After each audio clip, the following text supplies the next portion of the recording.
And rower Paes Bopanna, one of the few bright spots on day one, the army man finishes third in his heat to qualify for the quarter-finals. We begin though with tennis. Leander Paes and Rohan Bopanna knocked out of the men's doubles event in the very first round, and many would say it isn't a surprise at all. The Polish pair of Lukasz Kubot and Marcin Matkowski handed them a straight set 6-4, 7-6 defeat, who joined forces recently to play at the Olympics. Bopanna was broken twice in the opening set that lasted just over 30 minutes. And in the second set, while they came out a little bit stronger, the Poles were equal to the task and won in the tiebreaker. This was, remember, Leander's record 7th Olympics, but unfortunately lasted only 1.5 hours. So given the acrimonious and controversial build-up, one would say it wasn't a surprise that Leander and Rohan failed to win even a match. We spoke to the 42-year-old after the loss, and he didn't hide the fact that he was disappointed with what has been said about him. Sport can be really cruel at times. 1996, Fernando Meligeni. 2016, Kubot and Matkowski. Tough to take this. Yes, today's a tough one. There are many questions being bombarded at me, and the most important thing is to concentrate on the job and work at the job. And today, we just lost to a team that was hot. Marcin Matkowski, my partner, who I've played with the French Open and Wimbledon, was on fire today. He served at 87% first serves. In the second set, he was hitting these topspin forehand lobs against the wind, and by far the best player on the court today. So it was a tough outing for Rohan and myself, but I'm very thankful, grateful to Rohan for playing here. We've put our best foot forward. We've worked hard, and we unfortunately have just lost to a tough team that played hot on the day. Leander Paes, 22 years for India, and still questioned if you want to share a room, etc., etc. Don't you feel disappointed and gutted and upset and frustrated? You know, at the end of the day, I'm just another human being. Yes, I have emotions. Yes, I have feelings, as much as some people believe I don't. But these are just all hearsay stories, you know. The journalist that actually wrote that without checking with me has full access to me. And I'm a little upset that he did not check with me before he actually wrote that piece. But when he needs other things, he calls me all the time. But I will deal with him directly on this. You know, for me, my job is my tennis. My job is to focus on what I have to do and not about what's being written about me or said about me. Because in the last 30 years, people have all sorts of connotations and all sorts of twisted stories about me. And I've never really worried about it. People are saying that you came in late and that could have costed the team. Also being said that you were playing for money for the castles. You know, for me, I plan my career in a certain way, and that's why I've achieved excellence to a certain level. For me, to play matches is more important than practice. You can practice till the cows come home.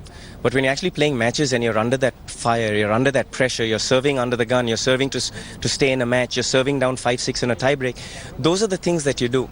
Any incentive to carry on for Leander Paes with the 7th not going to plan? 100% doubles medal. Of course, you know, Gaurav Kalra, one of my buddies, just asked me earlier, you know, is there a concern that you haven't won a doubles medal? And for me, it's not a concern, but it's a desire. You know, it's. So it's Tokyo calling still. Jesus, Tokyo's a long way away. You give me goosebumps. It's quite hot here, but I still got goosebumps just thinking about it. But for me, I'm a die-hard patriot. I'm a die-hard passionate man to achieve excellence. So that was Leander Paes speaking to India today right after the loss. Bore and Kali are with us. They met him and spoke to him. If I could ask both of you, I mean, obviously he's very disappointed after the loss, and his 7th record Olympics didn't last long. But somehow it just keeps happening with Leander with every big tournament, every big multi-nation event.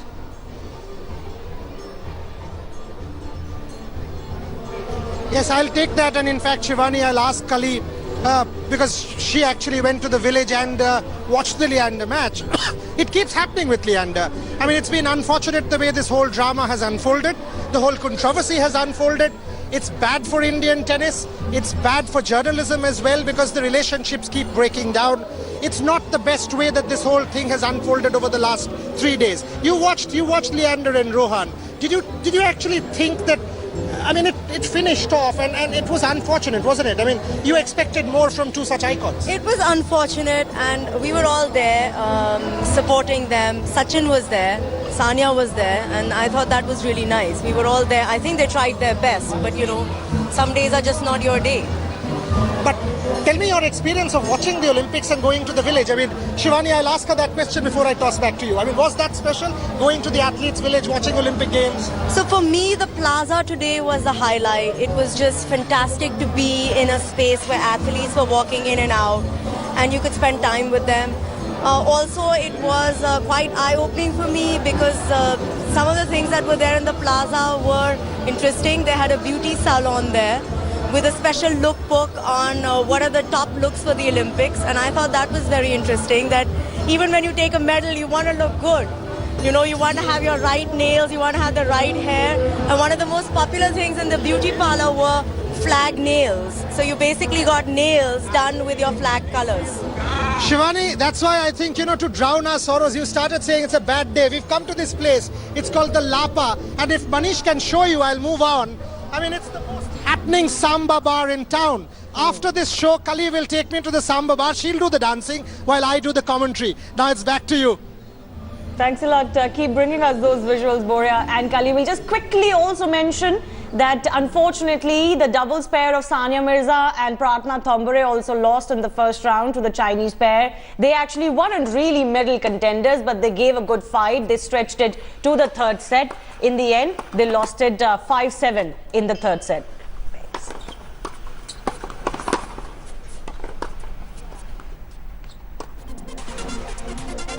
That's the confirmation of the results there, Sania and Pratna. They were obviously a scratch pair, but they did give their best. All right, moving on to hockey now. The team has started their Olympic campaign with a stunning 3-2 win over Ireland. Rupinder Pal Singh was the star for India with 2 goals from the penalty corner. Raghunath also added another from a penalty corner. So this is the first time since the 2004 Olympic Games that the Indian team has won their opening match at the Olympics. India last won a medal, remember, in 1980. The coach spoke to us about that performance. Listen in to what Roland Oltmans had to say. India has beaten Ireland and made their first win, won their first match at the Olympic Games in 12 years. And the boss of the Indian hockey team to talk about it. Happy, coach, with the performance? I'm happy with the win. The result, performance-wise, there's still room for improvement, and that's always good. Always good because you have to get better during a tournament. I think that for about 45 minutes we really played a good game, but the last quarter I'm not too much pleased about it, and so that's something we need to improve in the upcoming matches, where we even will meet stronger opponents. But a win after 12 years sort of gives the team the morale that they need. Yeah, well. The first match, this win doesn't say anything about the next game, but of course it will boost the morale. There's no doubt about. For all my players, it was their first win ever at the Olympics, so that's a great feeling for them. But at the same time, they should understand this is just the start of the tournament. Tournament started, and this is not the end of the tournament. Looking ahead, you play Germany next and Argentina in 2 consecutive matches. Word on both these opponents, world champions, Olympic champions rather, and Argentina a pretty tough one. Yes, actually, Germany is still the Olympic champion. They won in London, and in 2014, Argentina was number 3 in the World Cup. So we have 2 very tough opponents to go.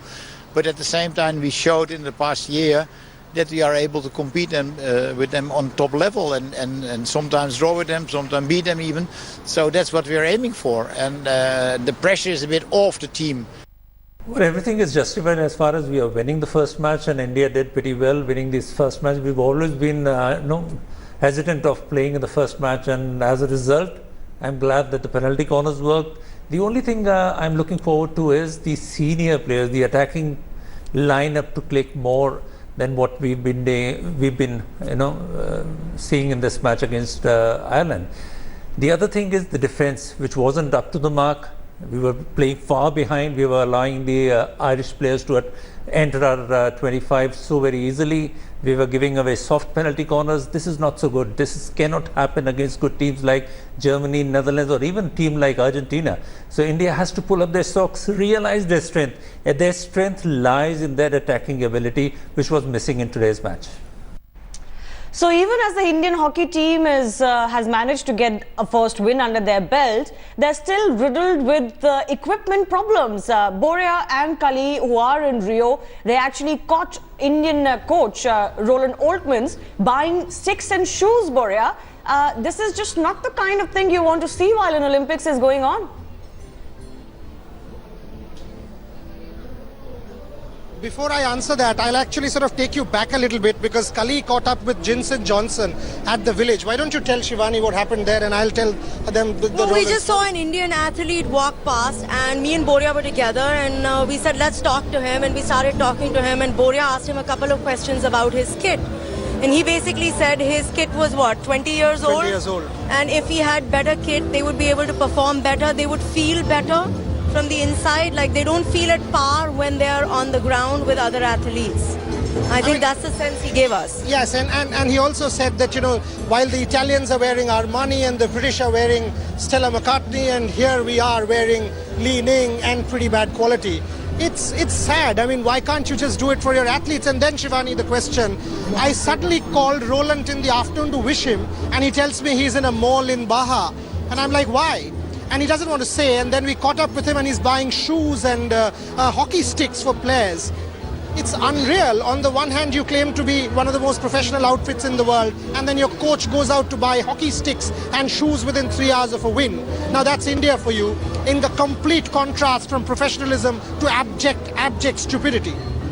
Running those visuals actually of Roland Oldsman, you know, with boxes in a shopping mall of sorts and trying to buy last-minute supplies for the team. Certainly, this is not the way that coaches and athletes should have to worry about things. But this is not the only thing. Earlier, Indian runner Duti Chand had also cried foul, saying that, you know, there is not enough facilities for them to take care of themselves. Their basic needs are not being fulfilled. While officials are staying in luxurious hotels, athletes don't even have basic facilities at the village.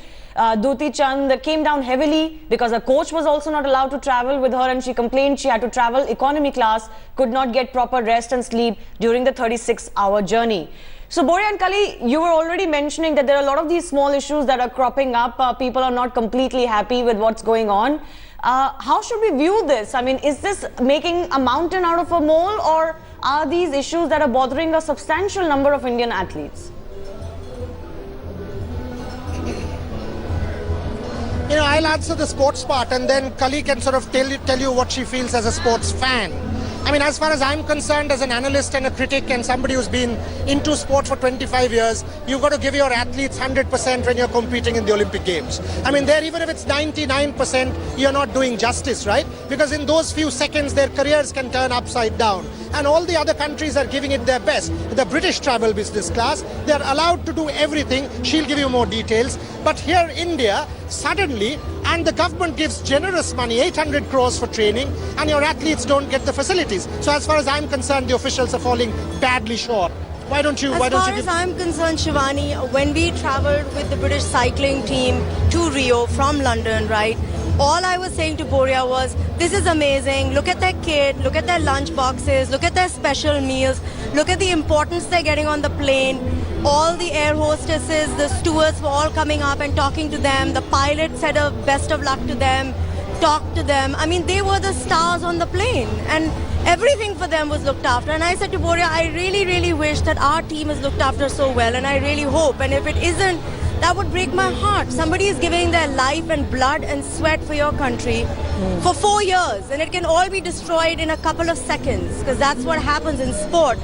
And you can't provide them the basic equipment. I mean, that's just too sad. Absolutely.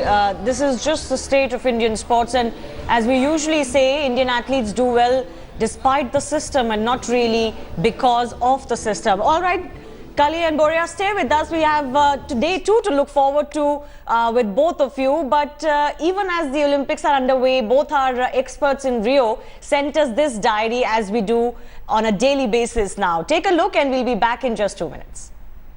You know what's great fun? That Kali came in here. There's a store there. People are buying orange juice. There's a shop. And with the athletes, you stand in the same queue, the very best in the world. You just saw the Jamaicans. It's unreal, isn't it? Unreal. I've done a walkthrough actually for all of you to see what it's like, because it's my first stand, so I'm very starry-eyed. You see the florist and the laundrette and the McD's and the Olympic shop that the athletes have access to. These are the world's absolute best. Isn't that sort of giving you goosebumps? Olympics, finally it's real. It's absolutely giving me goosebumps. And the amazing part about that is that they don't have any heirs. I mean, they're the best in the world. They're absolutely alpha human beings, right? And no heirs. They don't walk around like Bollywood or Hollywood stars. Yeah, you are a star, but you are a star because of your trappings. These people are stars because of their body and what they have done to achieve that in terms of human achievement. And they represent their country. To me, they're just the best. You know, roaming around here without any airs at all is just brilliant. And your diary from the beach to the Maracana to the police motorbike and now to the Athletes Plaza. The legend grows. No. We need to do Samba next. Samba is coming up next.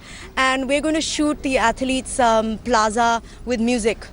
Boria, you've been holding out. You didn't tell me about the music because you knew I'd bring you here.